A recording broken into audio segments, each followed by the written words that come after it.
Zdravo ljudi, ja sam Vlada. Dobrodošli na moj kanal, dobrodošli u moj novi video. Danas govorimo o izrazu vere.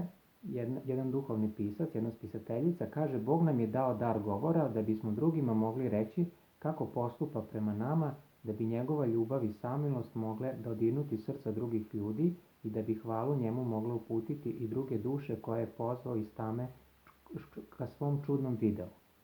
Dar govora je u velikoj meri zloupotrebljen i veoma izopačen u odnosu na prvobitnu namenu, i ona kaže: prirodni je zakon da se naše misli i osjećanja međusobno podstiču i jačaju onoliko koliko im dozvoljavamo da se izraze.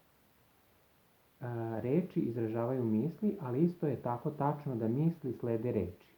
Mi bismo imali više vere i veću radost kada bismo svoje veri omogućili da se više izrazi i kada bismo se više radovali blagoslovima za koje znamo da smo ih dobili.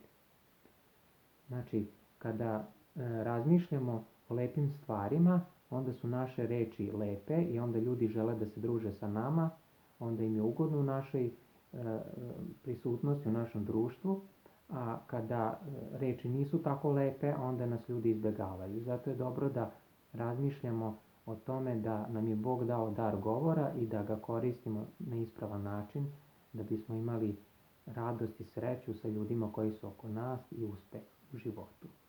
Ako vam se sviđa ovaj video, lajkujte i subscribeujte se na moj kanal, a mi se vidimo u novom videu. A do tada, pozdrav!